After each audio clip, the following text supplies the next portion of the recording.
What's up, MAGFest? How we doing? Who's here for their first time? Who's here your first year? Sick. This is your first MAGFest or your fifth MAGFest? This is like the best trip of my year every year. First of all, happy MAGFest. Hope all getting your registration was all easy. If you got it today, I'm sorry. Who dropped their EP? Whose album came out? Well, again, if it's your first MAGFest, your fifth MAGFest, you're going to have a great time. Thank you for making my panel part of your Thursday night. There's a lot going on right now, and you're in here to listen to me yap for an hour, I guess. So welcome to Sim Racing for the Casual Gamer. Excuse me. I'm joking. So welcome to Sim Racing for the Casual Gamer. We'll just quickly go over what kind of the goals are of what we're going to try to accomplish. So does anybody here already have some sort of sim racing experience, motorsport experience, racing game experience? Okay. So you might not get a ton out of this. The kind of idea is people who maybe watched Drive to Survive and thought, wow, like I want to get more into racing, or maybe watched some iRacing clips and thought that was cool. The main target audience people of this panel is more so gamers that want to break into sim racing because it kind of is two different worlds, and we'll talk about that. We're going to cover some basic ideologies of sim racing hardware and software. That's where the bulk of the presentation is going to be. But we'll also get into some quick tips, advice, and mentality stuff towards the end. And obviously, I'll take some questions. I'm going to be like really tight on time. So for whatever reason you have a question and we don't have time and they kick us out of here, I'll just wait around in the hallway and we can go over some stuff if we need to. I'm not good with time management. Ask my parents. We won't have time to cover everything in terms of sim racing. We do only have an hour, but we'll try our best to cover everything we need to. And again, if we have time to take questions towards the end, we will. If not, we'll make some time. So who am I? Just so we can get a little bit more familiar with each other. My name is Keenan Kusan. I go by aeroteq or Aero online. I've been a racing game content creator in some way, shape, or form since 2010. But I've been playing racing games since Super Mario Kart in 1996. So my first game was Super Mario Kart. And arcade racing, sim racing, everything in between. If it has a car and it goes fast, it's something that interests me. I've also been broadcasting professional sim racing for 4 years or so, both as a commentator and part of the production team. I've worked with iRacing, Red Bull Canada. If you went to any of the last DreamHacks, whether that was at Atlanta 2023 or Dallas last spring, I was there with Furman Power Equipment, doing some demonstrations on their sim rigs, which was kind of the inspiration behind this whole panel. We had a bunch of people coming up that play League of Legends and Counter-Strike. They were like, this is cool, how do I get into this? I also, just to be transparent, I do have affiliations with iRacing, and I'm personally supported by Next Level Racing, so there is a little bit of bias, of course, but I did try to be as non-partial and mention as many brands, but that's just something to keep in mind going forward.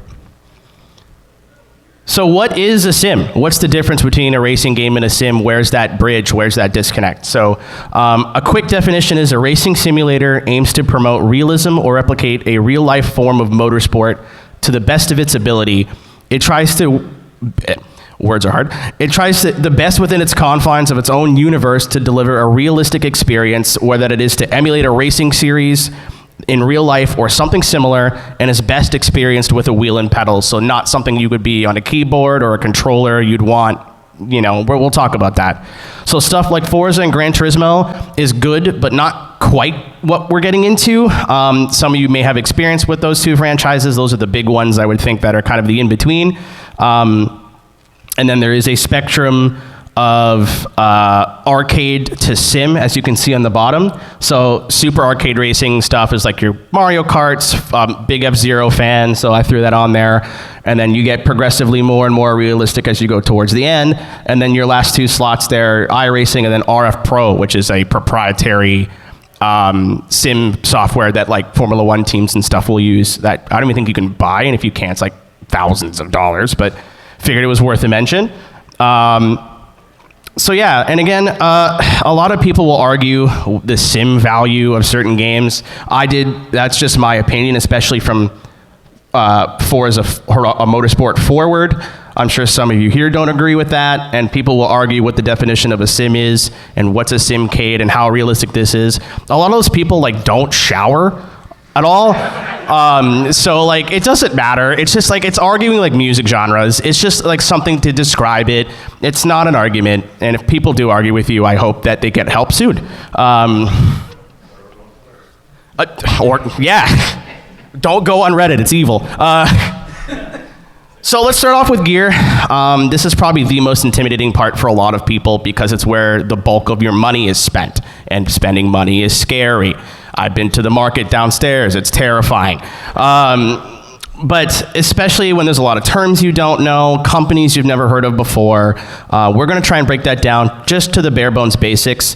But the biggest thing that I hope people take away, and I hope all you take away here, is it would help if I clicked the button.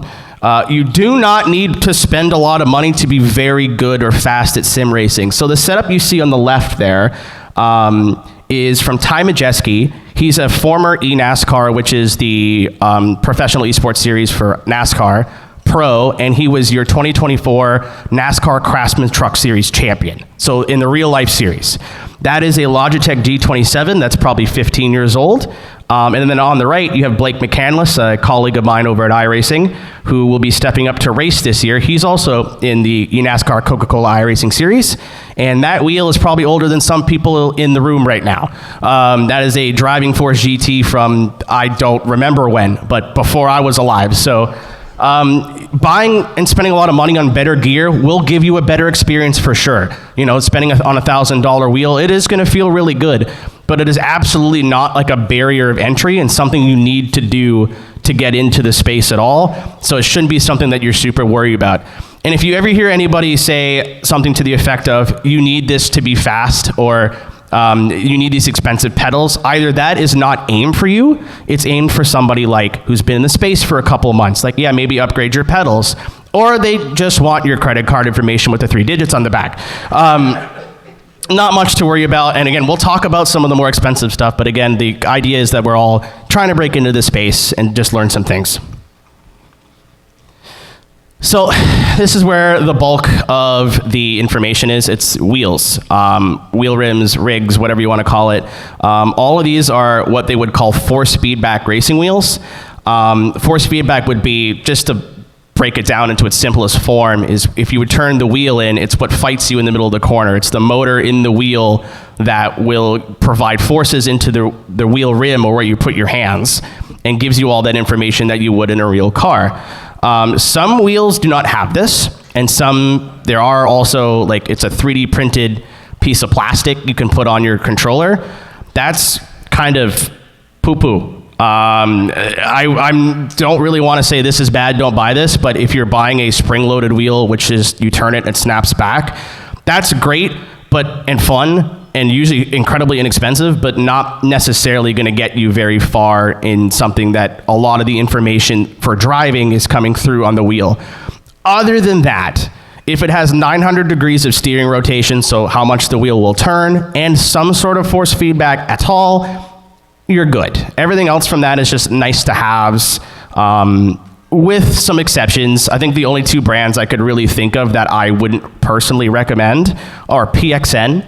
PXN sold in Micro Centers.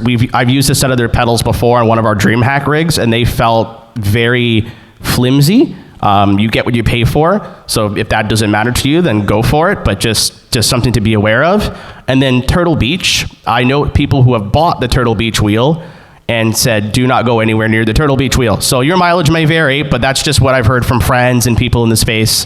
I know some people have done some good reviews on it. Sure.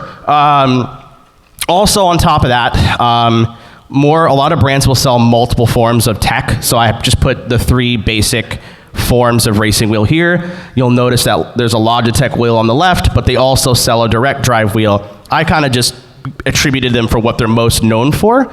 And as well, some wheels will work for your PC and your Xbox. Some will work for your PC and PlayStation. I don't think I've seen one native that works for all 3. So if you're a console gamer, that's something to keep in mind. There is something called the Drive Hub that's made by Collective Minds. It's just a little box. You'll plug your wheel into it, a controller, and it can fool the console into thinking it's a different one. That's just an additional purchase. It is possible, but that's just something to keep in mind going forward. So let's get started with gear-driven wheels. Gear-driven wheels are probably the most popular and established technology in sim racing. They've been around for probably 20, 25 years at this point.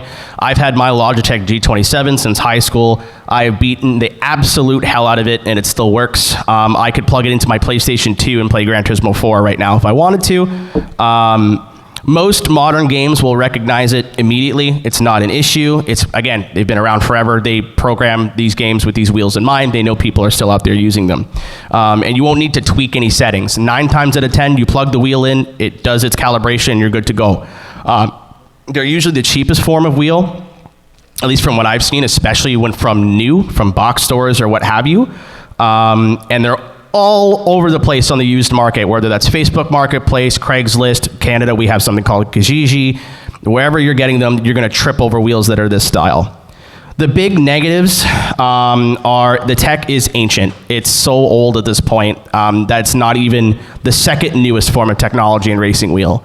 Logitech wheels, the guts, are about the same as the wheels have always been for the last 10, 15 years. Obviously, that's great for reliability, but it's not progressing, right?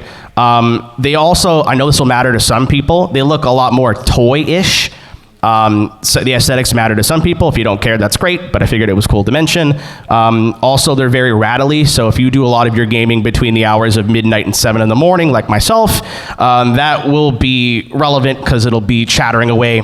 The way that the force feedback is delivered is in the name, by gears. So you'll hear those gears kind of rattling and cogging together while it provides force feedback. So if you have roommates or parents or anybody that noise would bother, it's just something to keep in mind. It also will have the worst force feedback feel out of all 3 of these options. If you've never owned or used a force feedback wheel before, you're not gonna know what that means. That's just like saying, you know, this tequila is better than that tequila when they both taste awful if you don't never had tequila before. You have no frame of reference, so it's not entirely relevant. But again, if you're got a deal on something or buying something else going forward, that's just something that you can keep in mind. Again, the goal here is to arm you with some knowledge for today, 6 months, and a year from now. As I said, Logitech, I think, is the king of gear-driven wheels. Some models to keep in mind are the Driving Force GT, which we saw Blake use, the G27, which we saw Ty use, and a lot of their new models are very similarly named, either G923, G920. If you've ever used a Logitech product, you know what I'm talking about. Next on the list, gear or hybrid. I put them together because they kind of both fit the same place in the market, even if they are technically 2 different forms of technology. A belt-driven wheel is, again, exactly what it is. The force feedback motor is connected to a series of belts, which will connect to the rim, which provides not only stronger, but smoother force feedback feel in your hands. And a hybrid is just a mix of those 2. It's not super common, but it is out there. It's much quieter because of those belts. You don't have things grinding together. It's also can be easily found. Again, it's not something you'll have to find on a specialty website. You can walk into, I guarantee you can walk into a Walmart and walk out with a Thrustmaster wheel.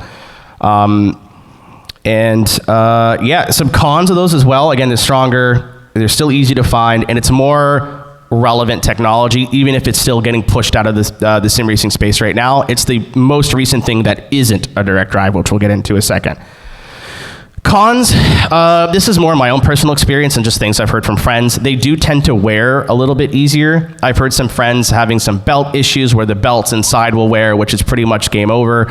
My wheel as well, after 3 or 4 years of hard use, the fans are making some weird noises now. Your mileage may vary, but I know these Logitechs are bulletproof, and you start to hear some things with the belt-driven stuff.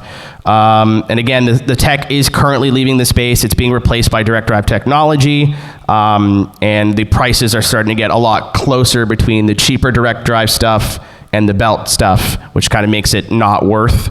It's not there yet, it's happening. Some good brands for this are Thrustmaster. Some models you'd want to keep in mind are the T150, the T248, which is a hybrid wheel, which we talked about a little bit, and then the TX or T300, which is what I personally have at home.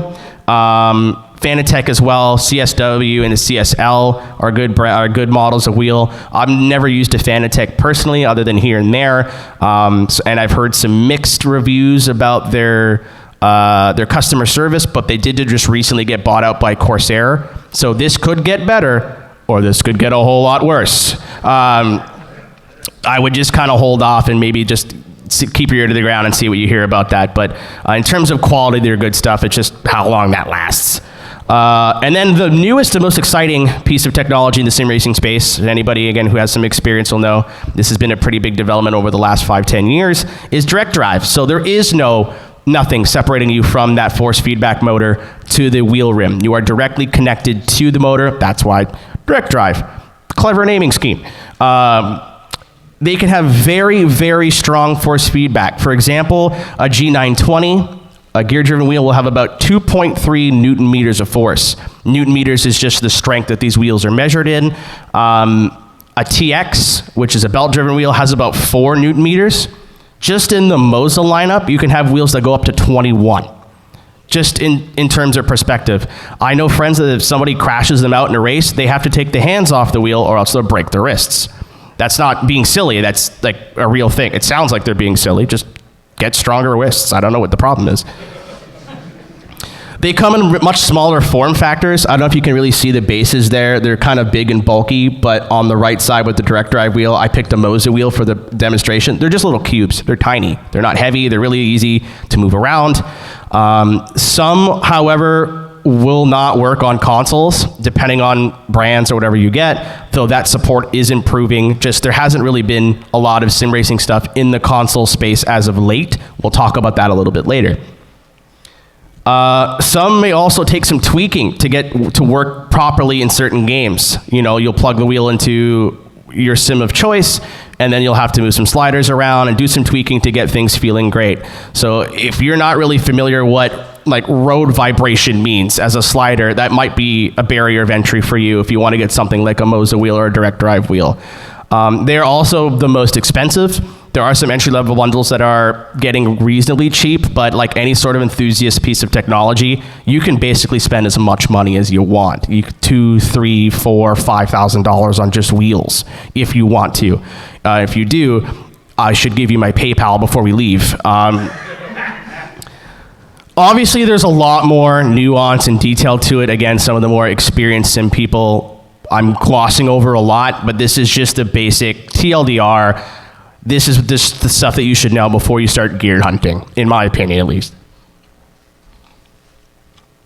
We're going to talk about basically everything that isn't a wheel here, so pedals and any sort of other accessory. A lot of wheel bundles, especially lately in direct drives, will not include pedals out of the box. So your gas, your brake, and a lot of times your clutch pedal. Just make sure you double check. If I know some people that have been stoked because they found a $500 direct drive wheel on sale and then they get it and it's no pedals, so they basically bought a paperweight. Just do some research, do a quick Google. Usually there's pictures that will show pedals or won't show pedals. That is like a selling point to a lot of packages. It's just something to keep in mind. Load cell pedals, again, I think if you're just getting into sim racing, this is not relevant to you, but this should be on your short list of things to start upgrading down the line. And again, in layman's terms, super basic. Load cell pedals have a very heavy brake pedal to kind of replicate what you would feel in a real life race car. What's the benefit of that other than blowing out your knee? It is to give you more pressure on the pedal so you have more precision on your braking. So with the cheaper wheels, even a lot of the wheel pedal, or words are hard, even all the pedal sets that come with the direct drive stuff, it'll just be a regular brake pedal and you press it, whatever. But because you can have so much force, you can make the adjustment to go, I'm gonna brake 65% instead of 60%. And you can feel that in your leg because you have to push. That's the big advantage there. Just like direct drive wheels, you can basically spend as much money as you want. I've seen pedals with hydraulic actuators on the back going for $2,000, but you can pick up, I know a Thrustmaster has a pedal. Yeah, they got pedals. Thrustmaster has a set of direct drive or load cell pedals for like $300-400. That's still expensive, and again, not something you really need out of the gate, but a great first upgrade down the line. I wouldn't worry about them. Again, yeah, I wouldn't worry about them too much right now. Just like an H pattern shifter or a handbrake or a clutch pedal, any one of those kinds of accessories, with the exception of a handbrake. If you want to go drifting, that's something that interests you, I would like just grab one on Amazon. They're like super cheap, and all it is a little magnet. That's all you really need. Or if there's a button on your wheel that just doesn't move. Forever, I was using a button on my shifter, because as long as it's something that doesn't move, because if you're drifting, the wheel's spinning, and you go to hit a button, and it's not where you left it, that's kind of not productive. But a lot of these games will know that you don't have all this extra gear and assume that you just have a wheel and pedals. So even if you're driving a NASCAR Cup car or some older GT car that has H pattern, so you're 1, 2, 3, 4, 5, 6 in real life, they'll assume that you might not have that, and you can use the paddles on the back of your wheel. Again, this is super cool for immersion, and in the rare case, it does have a practical use. Drifting, handbrake and rally racing is also really nice to have. And the shifter, I love my shifter, but absolutely not necessary at all. I know a lot of you in here are into VR as well. So having a VR headset is a super cool excuse to get into sim racing, but not something you need to like jump out of the door and go pick up a Quest or whatever. If you already have one, it is just another cool thing that you can do with your headset on top of all the other cool things that you can do with your headset. Being able to look over and see the person that you're racing right there. Being able to physically turn your head and look into a corner is so nice. But it's a luxury, and a lot of people, even at the top level, do not use VR for a variety of reasons: reliability, sweaty. But again, if you have one, I think it's just another dope thing you can do with a very expensive piece of technology that you already own. Last on the list for gear is racing rigs. Again, another thing that I don't think is super relevant day one, perhaps, but something you might want to get into later on down the line. What's a rig? Just that. It's what you attach your wheel and pedals to. It's just the word that's used for it in sim racing. I know the word rig could be used for, like it's used for PCs and stuff, just what it's used for in this space.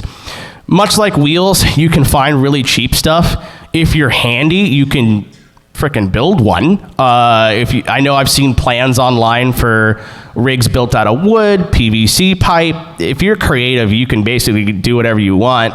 But a lot of entry-level gear, so those Logitech wheels, those gear-driven wheels, and the belt-driven wheels, no, you do not have this at home. And they will have screws or some sort of clamp to be able to put the wheel on a desk or any sort of solid surface. There are exceptions, but 99% of them usually have a clamp or something on them. So that's, you don't need a rig for that. Pedals, if they're moving around on you, for the longest time, I just bought like a really cheap piece of carpet and then surrounded my pedals with hardcover books and just jammed them into a corner. It's not pretty, but it works, and they don't move. I've done a whole 24-hour race myself on pedals like that. It's totally fine.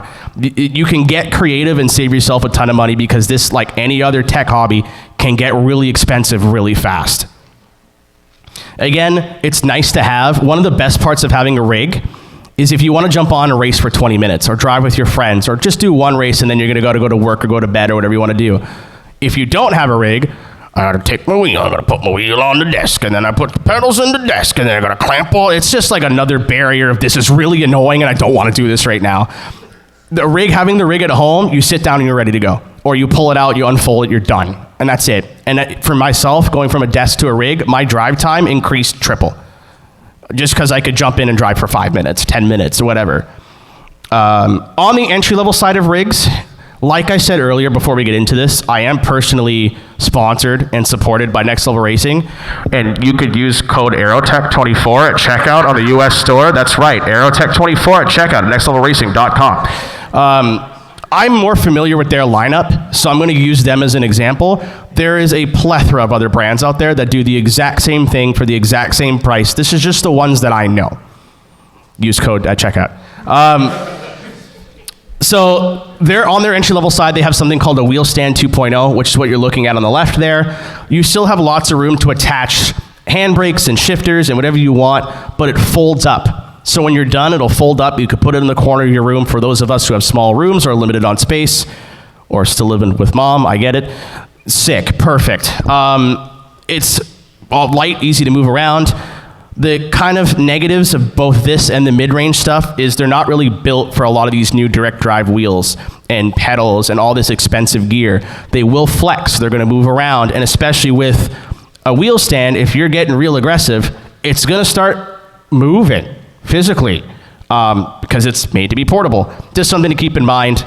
Mid-range stuff, again, from NLR, they have something called the GT Racer. Now we're getting into more of the permanently set up stuff. It's still pretty light and can be slid around a room. So if you want to move it to the back of your room and then move it forward, you can do that. And it's it's permanent, doesn't fold up, but at DreamHack we used one, and it took my colleague Joe probably 20 minutes to build it out of a box while I drank a beer and made fun of him. We'll stand up to the forces of basically any one of your entry-level wheels, and we had, again, at DreamHack, hundreds of people in and out of the rig all weekend beating the absolute heck out of it because it didn't belong to them, which is what you should do at a convention. I'm sorry, MAGFest.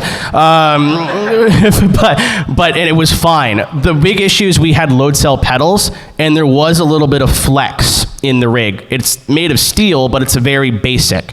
So there was a little bit of flex and a little bit of movement. Again, just something to keep in mind. If you're buying an entry-level wheel, this probably will not be a problem. But if you want to upgrade down the line, just something to keep in mind.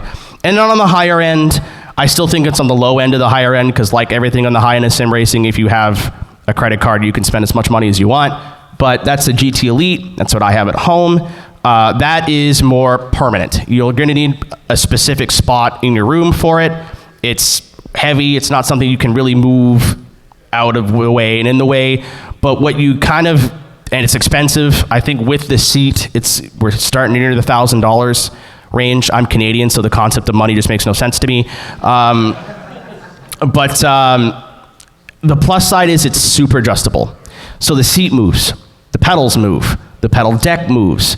Everything there can be adjusted to where you're as comfortable as you could possibly be. And I believe on this model, it goes from a GT driving setup, so what you would be sitting in your regular road car, to a Formula setup where you're basically lying down. It just depends on the seat that you get with it, and everything can be adjusted there. That's part of the perk. You can attach everything to this. You can attach a monitor directly to it.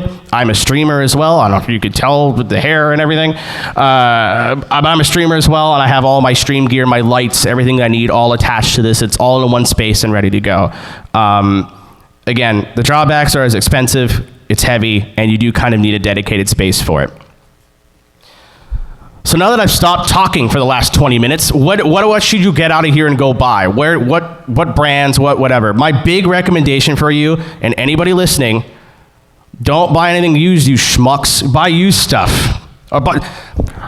Let's pretend I didn't do that. Don't buy anything new, buy used equipment. In 10 minutes on Facebook Marketplace, I found all 6 of these. I didn't look hard, I barely looked at all. The top 3 are from the DC area here, and then I just kind of shopped around in the US. There's one from the Dallas area, one from the New York City area, and then one from the Seattle area. If anybody's here and about to argue these neighborhoods, I don't live there, I don't care. The beauty of these is the used market doesn't really depreciate crazy. So let's say you buy, I think there's a wheel, I think it's on the bottom right. I can't see, my eyes are bad. For about 150 bucks. In a year, you go, okay, I'm into the hobby. This is cool. I want to start upgrading. You can sell it for basically what you paid for it. Even if you take a $20 or $30 hit, you paid 20 bucks to rent a racing wheel for a year, to see if you're into the hobby and you want to go forward spending some more money. And if you're like, you know what, I don't have the time, the energy, I don't want to do this, you spent $20. More sim racing cafes charge more than that. And this is yours to use at home for however long you want. Growing into your gear is totally fine. I know there's a saying, buy cheap, buy twice. In this specific instance, I personally don't necessarily believe in that. For example, is anybody here into photography at all? You wouldn't buy a $5,000 camera body if you don't know what aperture means, right? That just doesn't make sense. Like, you could if you like being in debt, but it just doesn't make sense. Anybody here like DJ? I know there's some people here into DJing for a fact. right? You wouldn't buy a full Pioneer CDJ setup if you don't know how to mix two tracks together. It just doesn't make, you can, it just doesn't make sense financially. And what I see a big issue with a lot of people is they will buy expensive out of the gate. Usually they're 45-year-old dudes whose wife no longer lives with them, but they'll spend all this money on gear, 5-10 grand. Listen, man, it's part of life. It's beautiful. He'll go to the bar, he'll drink a Michelob Ultra and find another wife. It's fine. Everything's fine. A lot of Michelob fans in here. Okay. But they'll spend all this money, and again, this is not a video game, right? It's a hobby. And after a week, 2 weeks, a month, they're going to look at this $5,000 paperweight and go, I don't have time to do this. Man, was I dumb? I shouldn't have spent all that money. And it just makes it, you feel even worse. Like whenever I spend a bunch of money on something and don't end up using it, I just start kicking myself even more. Not necessary. Are you not into used gear? I totally get it. Maybe you don't want a wheel that smells like cigarettes and whiskey, or also known as my dad's house. You don't have to buy from specialty websites. All of this stuff is actually pretty easy to find. Walmart, Best Buy, Amazon, Newegg. It's not difficult, especially the Logitechs. Whenever there's a sale, like Black Friday or Boxing Day, if you're Canadian, woo, they're usually the best price off, best percentages off around that time. Does anyone have a Micro Center near them at home? They have sim racing like sections with tons and tons and tons and tons and tons. They have gloves. They sell gloves now at stores. Wild, crazy. And usually we'll have a rig set up for you to try right there, which you can do as well. A lot of big cities and big markets will also have sim racing stores in the area, which will save you having to pay shipping, or again, I'm Canadian, duties and taxes and all that kind of stuff. And worst case scenario, you pay a little bit more money and you can walk into the store and walk out with everything that you need. You don't have to wait for shipping. You don't have to wait. You'll have people in the store that are ready to help you. We're all nerds. We all love this stuff. We're all ready to yap about it to help somebody new along the way. It's kind of hard to give ballpark prices on this stuff, but I think the most expensive thing I have on there is like, what, $300? And that's with a rig and everything, and then there's a Logitech wheel in the top corner for $50. Our determination of expensive is dependent on our situations. I understand that, but a lot of people think this hobby is a lot more expensive to get into than it is. When we were at DreamHack, we had a GT Elite and a really basic direct drive wheel set up, and a guy who used to race Lamborghinis in real life came and sat down, used our sim, and went, so about $5,000 for this, huh? I went, no, like try about 1,000, maybe a little bit over. And I saw his eyes pop out of his head, and he started ordering stuff on the spot. I wish. Well, I don't know what this guy does for a living, but I need to get in on it. Obviously, it's my recommendation, it's my opinion. It may not work for you, but this is just to get you started and kind of point you in the right direction. If you heard something there and went, I don't want that, that's great. Just do what works for you. We're just trying to arm you with some knowledge here in my garage.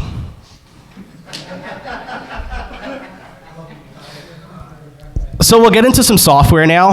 I'm going to try and cover a variety of things. It's not just racing, other stuff you can do with your racing wheel. These are not, by far, not the only options. I tried to pick stuff that was either newly released, very popular, or some sort of combo of the two. For especially on the PC side, I know there's some people still playing NASCAR Racing Season 2003 all the time. So like, super dedicated community, that's crazy to me, but you drive on, you little freaks. So this is just what I thought was relevant and kind of a good place to get started. So let's get started with console stuff. As I touched on earlier, it's not 2007 anymore. It's not 2015 anymore. Your options on console, especially for exclusives, are very limited. On the Xbox side, you basically just have Forza, which is fine. It's more of an arcade experience and has an open world, so it's not necessarily a sim in that regard per se, but there's a ton of cars, tons of things to do, and if you have a wheel and all you've really done is Mario Kart, it's a great place. It's a nice step up, and it's a really comfortable environment. Forza Motorsport is of a similar vein, just another step more serious. It's all track racing. The online's good when it works. And still playable on a controller, and the wheel support on Forza Motorsport is a little bit better than Horizon, just in terms of the feeling of the wheel. But as a franchise, they've been kind of slowly, anybody here who's played Forza for a long time knows exactly what I'm talking about, slowly kind of been on the decline. But if you have Game Pass, sick, perfect, great place to start. For the Sony side, you guys are kind of spoiled. You have Gran Turismo 7, which in my opinion is the best console-exclusive racing game on the market right now, at least for physics, sim value, and good competitive online racing. It's just as good to play it on a PS4 as it is a PS5 or a PS5 Pro, so you don't need an expensive console to get into it. The single player isn't quite Gran Turismo's of old, but I still had fun with it. It was still fun to rip through, and tons of things to do, tons of cars. It's got its online mode that's basically a mini iRacing, which we'll talk about a little bit later, and still has very fast competitive players at its top 1% with its own esports league. So there is a path of progression there. I know a lot of the mainstream games media when they came out was like, it's microtransactions, it's awful. I don't know why people are allergic to play the video game they paid for. I don't know if that's a problem, but I played through the whole game 100% and didn't have to spend an extra dime on it. And I think if you ask any other Gran Turismo player, they'll give you a similar story. I don't know what these people were talking about, but clearly we were not playing the same video game. And then, I hate to say it because it makes me want to throw up in my mouth, but EA kind of dominates the market now in terms of racing, somewhat realistic racing games. So WRC, Formula One are both great options. We'll talk about both of them again a little bit later. And then also on the multi-platform side is Kunos and Assetto Corsa and Assetto Corsa Competizione. Both versions on console, for various reasons, are vastly inferior to the PC version. AC, there's no modding. The game's 15 years, or not 15, I can't count, 11 years old now. This just isn't the same video game. If you can get it cheap, then great, but you're not going to get as much fun as you would on a PC. And Assetto Corsa Competizione's PC community is much more vibrant. There's tons more going on in ACC. From what I've been told, the console ports can be very janky at times. It just isn't really worth it if you're stuck on console. Again, if it comes across in a bargain bin, sweet, but just not something to seek out because they are so inferior to their PC versions. Speaking of PCs, this is where the bulk of sim racing titles are. And if you want to get the most out of your gear that you just spent a bunch of money on, I think it's time to go PC. You don't always need a beast XX 69 420 graphics card, $5,000 computer. I know iRacing, if you turn everything down, it might not run well, but it'll run. And Assetto Corsa has been out so long that if you have a TI-83 calculator, I think you can run it on that too. The difference now, and it's kind of been a theme going on, is we're not really a video game anymore. There's no career, there's no progression, there's no car unlocking, there's no XP, there's no feedback loop like there is a normal video game. Your positive feedback loop where you're getting that kind of dopamine hit is you progressing, not the game. You're either getting faster, you're getting more consistent, you're getting better at racing. That's where the real draw is, and a lot of these platforms are exactly that. They're platforms. You have to make your own fun. There's nothing to keep you there other than your own drive. As I said many times, there's a ton of options. These are just the ones that I think are the best, most fun, or relevant to you as someone starting out. First things first, you should just buy this game. Just buy it. It's usually $5 or $10, and it's my personal recommendation to anybody starting out. It's dirt cheap, and can be modded into whatever you want it to be. Do you want to drive Japanese highways with your friends at night through receiving in and out of traffic? You could absolutely do that.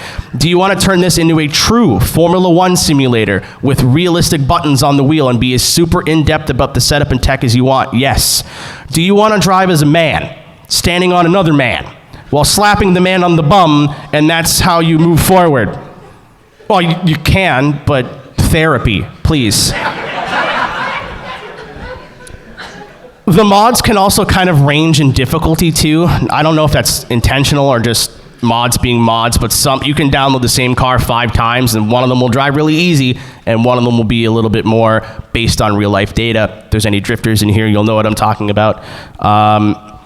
The community's huge, massive. There's always people, there's still mods coming out very regularly for this game, even though it's been out in 2014.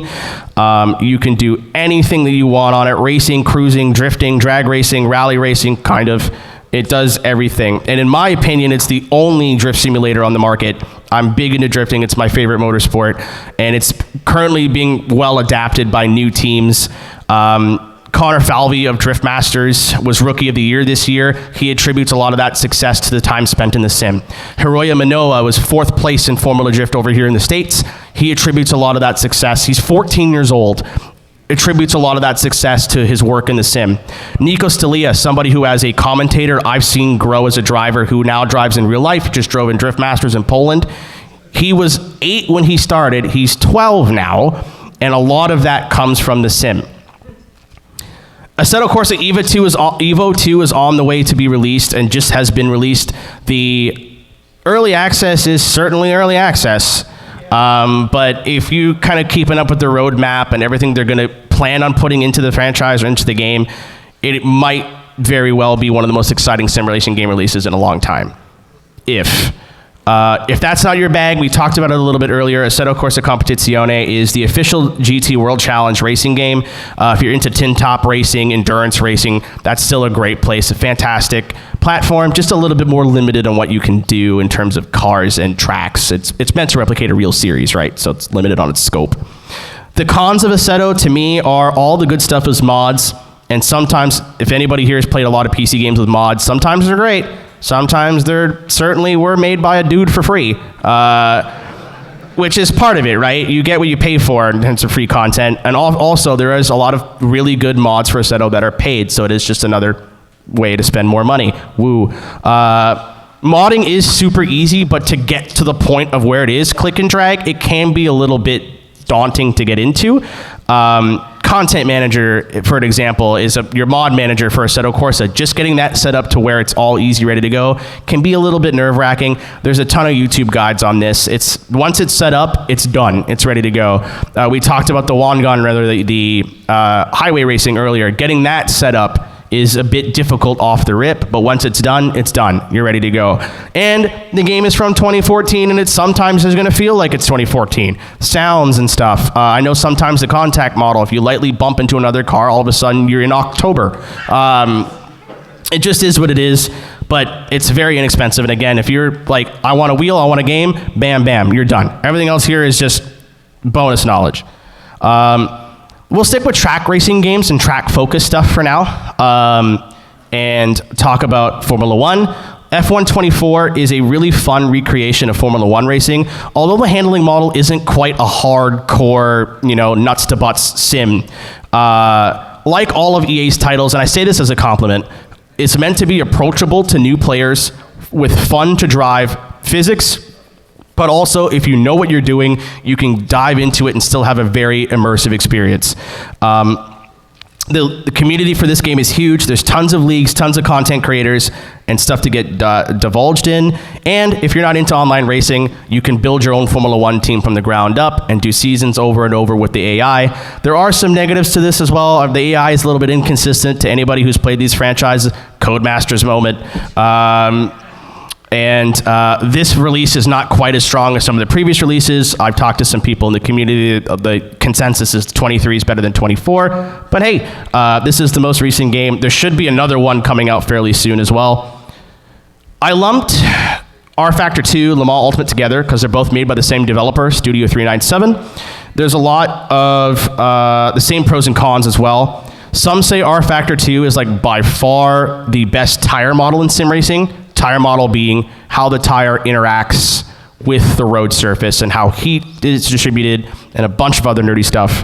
Also has a great vintage racing community. Shout out to my good friend Reese Gardner, Southpaw Racer. And Le Mans Ultimate has only been getting better and better since it released and is replicating the real-life World Endurance Championship. So that is the sanctioning body that runs the 24 Hours of Le Mans. That's their racing series, and the game and its content reflects that. both have great bases, but can be very janky in terms of game crashes, glitches, general instability, but those who play these sims love them to death and will swear up and down by them. Also, Race Room Racing Experience, it's free to play, so take everything with a grain of salt. And has a ton of content and cars from tracks and series that you know and love, as well as some more obscure stuff like the Swedish Touring Car Championship. I didn't know they raced at IKEA. That was new to me. It's not the nicest game to look at. It's a million years old. But if you're in the sim space, you know the name Simbin. Super proven developer. It's a fun game to play. The online community is not super active, but the AI is fantastic. So if you want to just race with some AI and spend an evening doing that, Race Room's a great game for that. And also, free to play. And then Automobilista 2, AREMS 2, every person I look up to in the sim racing space loves this. Everyone that I trust their opinion like the word of gospel swears up and down by Automobilista 2. It's a really well-done game by a studio out of Brazil named Riza Studios. Again, super good AI that you can set up races and race just the AI. You don't have to get online, do any of that. The online community isn't huge for AMS2, but it's getting there. It's super underrated. I think well worth picking up if this is the road that you want to go down. What if we don't want to use roads at all? Got you. Let's get dirty. Not actually, though. I don't know you. First things first, we talked about EA already. WRC is a fantastic platform for rally racing. It's something that I'm new to personally, and I've not put this many hours into a sim game in my spare time in a long time.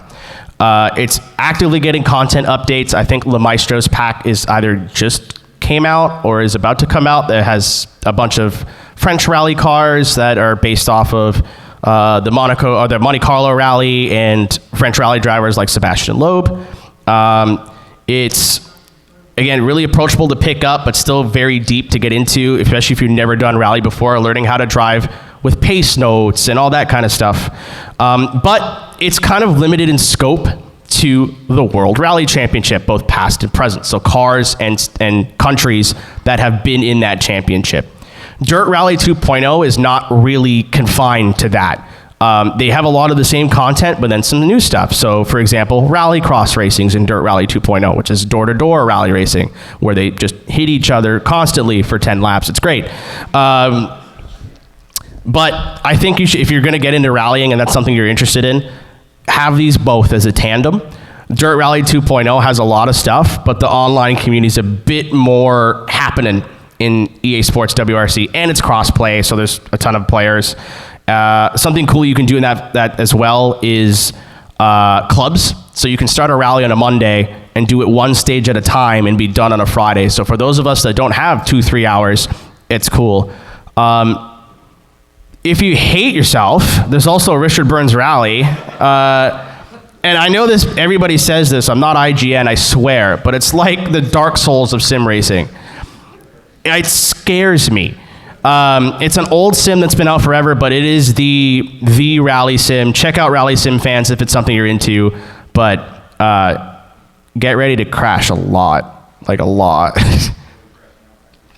What if we don't want to race at all? What if that's just not, well, first of all, intro to sim racing, hello, but what if that's just not something you're interested in or something you want to do on the side? Well, we've got some options for you. So first things first, BeamNG, as I'm sure a lot of you guys know, if you've watched any sort of YouTube brain rot of Mr. Beast's face doing this and cars ramming into it, what are kids watching? I don't know. It has soft body physics, and all the damage can be done part by part, which is super cool. But the cool thing about BeamNG now is it's actually fun to play. It's not a car crash simulator anymore. Also has a huge modding community, which every title we're going to talk about at this point has a huge modding community. We can just apply that to everything.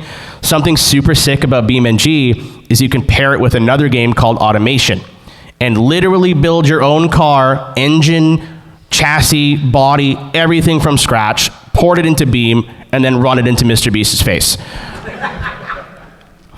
The best part about Beam, you can get an online mod and race with your friends, but I think the best part other than the off-road racing, I'm a little biased, is in the title. It's driving. It's just enjoying driving around the world, and getting the most out of just driving, whether it's fast or whatever you want to do.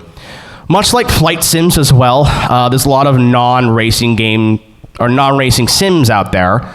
The big ones are trucking and farming. We'll talk about trucking today because I think it's a little bit more relevant. The community is just as dedicated, if not more dedicated than the sim racing community. I've seen people with they take cabs off of trucks and put it, I don't know why you want to take work home, but you do you. It's super cool though, and super, super in-depth single player. You can start your own trucking business, and in the Euro side, you can drive all over Europe. In America, you can drive all over, you guessed it, America. And as well as online modding, you can convoy with your friends. And if you want to use your wheel, but really don't want to get into some sweaty competitive multiplayer, it's still a great excuse to jump in the rig and do some stuff. I know we already talked about Assetto Corsa, but I'm going to mention it one more time. If you love driving, but not really into motorsport or racing, which is totally normal, that's fine. There's so much free roaming and maps that you can download from in Assetto Corsa, where you could do like the LA Canyons and drive the Mulholland Highway. You can do the Wangan Highway system in Japan. There's a ton of stuff to do, and if Assetto Corsa Evo just works, there's over 1,000 square kilometers of free roaming in that game vanilla, allegedly. And it's all roads around the Nürburgring. It's going to be super cool if it functions. A platform I get asked about a lot, though, and I think it's a platform that a lot of you may be familiar with, and again, I have some bias, is, of course, iRacing. It's my preferred platform to sim race on. I've been on the service since 2014, and I now work with the broadcast team. Again, there's some bias here. Let's get the big out of the way immediately. It's expensive. There's no getting around that. It's $13 a month or $110 a year. And there's a ton of stuff that comes with that, but you still have to buy cars and tracks on top of that. Cars are $12 each, tracks can be up to $15. And if your subscription lapses and you want to just go driving, no, you don't own that content. It's where the name iRenting comes from.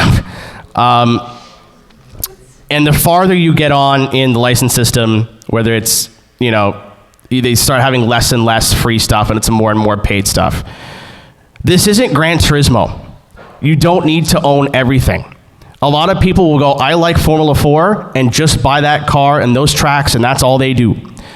This isn't where every season you're spending $100 on cars. You should be slowly, over months, if this is something you want to do, slowly over time. It's still expensive. We're not getting around that, but if you kind of pick up stuff slowly over time and pick a series that you're into and just invest in that and don't have the Pokemon mentality, it makes a little bit more sense. It's still crazy. Makes a little bit more sense. It's mostly online, which we'll talk about, but the AI is a blast. You can have whole seasons of racing with the AI, where the points are tracked and you pick all the tracks, you pick the cars. I know a friend of mine that does an AI YouTube series. That's what he does. And another reason why I love iRacing, you can kind of see it in the slide here. There's so much to do. There's 4 main disciplines. Road racing, that's split up into open wheel and sports car. So your endurance racing stuff like a GT3 or Formula cars, Formula 1 and what have you.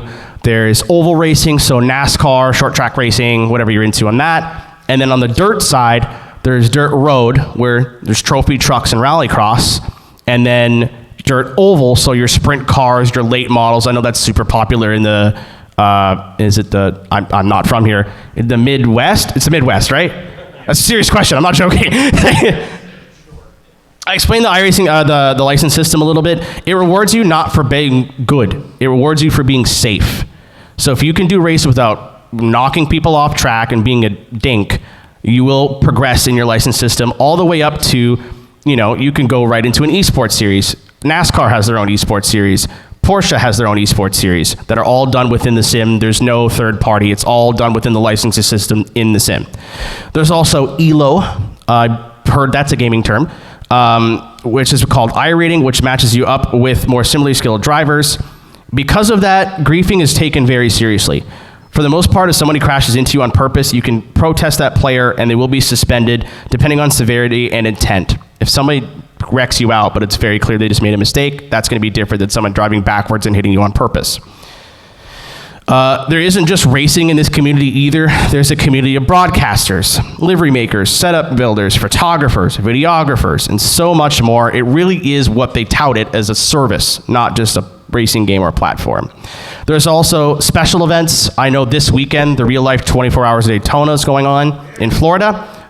iRacing's 24 Hours was last weekend. It's one of the biggest selling points of the sim. If you want to get a little bit more information on that, I know we're running low on time, I have an article on Red Bull's website. If you just Google Red Bull Keenan Kusan, it should be one of the first articles. It's what it's about, how to get into endurance racing, and spending 24 hours with your friends all switching the car around reminds me of sleepovers when we were kids. It's a blast. It's one of the most fun things you can do in sim racing, period. Really quickly, we'll talk about some kind of basic tips and mindset stuff. I've seen a lot of people jump over from Forza Gran Turismo, myself included, thinking they're going to be the next Dale Earnhardt. And in 2 weeks, when they haven't progressed, they get upset and then they drop the hobby. Again, this is a hobby at this point. It's not necessarily this much of a video game, especially more towards the extreme side of the sim spectrum. Even if you've been playing racing games your whole life, it took me 4 months to get good-ish at drifting on a Seto, having done it for years on Forza Motorsport. If you are into FPS games, for the most part, you're not going to go from Call of Duty on a controller to Rainbow Six Siege or Valorant or Counter-Strike on a keyboard and mouse in a week and go top frag. It's possible, but unlikely. Same thing if you're into fighting games. You're not going to go from Street Fighter to Smash Bros. Just because you understand fighting mechanics and be super good at it immediately, unless you're blonde and from Sweden. To be honest, you're going to suck. I sucked. Everybody sucked when they started out. It's part of the learning process, which is part of the fun. Watching yourself get faster lap times, get better at your favorite track, or just turn lots of laps without spinning out is the best part about getting into sim racing. If you have some friends that are into the hobby that are a little pushy and want you to get into some stuff that maybe is a little bit outside of your skill level, just ignore them and do things at your own pace. I had that exact same experience, and when I just ignored them and did stuff that I wanted to do, I learned faster and got a lot better in my own time and had a lot more fun. If you have somebody telling you, do it my way or it's wrong, it's just not productive advice. I remember I went to a racing school in real life, and all of my coaches in one specific corner would say, if you're not doing it my way, this is wrong. I'm 12. I don't understand that. I had the host of the school sit me down and go, this is why I take the corner this way. This is why it's helpful, and this is why it's better than what you're doing, and this is how you can apply it to your style. His name was Robert Wickens. I don't know if you guys are into racing. Unfortunately, he's gotten into a big accident, but he's still racing to this day. It's a really cool story for another time, but he's a super awesome dude, and that's just, the difference between like actual advice and just garbage. And then really quickly, this is just some stuff that I was telling people at DreamHack that seemed to help them out a lot. Again, people with no racing experience as well. Think of every corner as a circle, right? You can't enter that corner on the left side there from the right side and expect to do that quickly when you basically have to come to a stop, right, to take that right turn. It's not going to work every time, but a really quick rule of thumb is out, in, out. Start on the outside of the corner, work towards the inside of the corner. That's also called an apex. And then come to the outside of the corner. It's not a golden rule. You will have to move that apex around depending on the corner or what corner is up next, but it sure as heck is a great place to get started.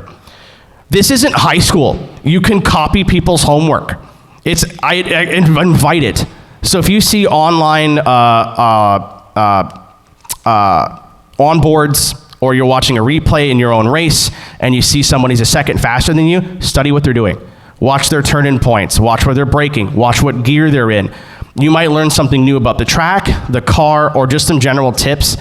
Spending 10, 15 minutes after a race and just seeing what you can pick up, you might pick up half a second, if not more, in each race. And lastly, and this sounds really silly, but it's really important.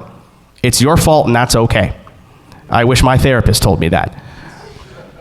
So many people are getting into sim racing with the mentality that they can do no wrong. They don't apologize. It's never their fault. And even if it so blatantly is their fault, the first thing out of their mouth was, well, the other guy, it's okay. It's fine. I have friends I've seen do this, and it just stunts your growth and really prevents you from learning and growing as a driver. If you get into an incident in a race, even if you don't think it's your fault, take 5 seconds, watch it back, and see what you can learn going forward.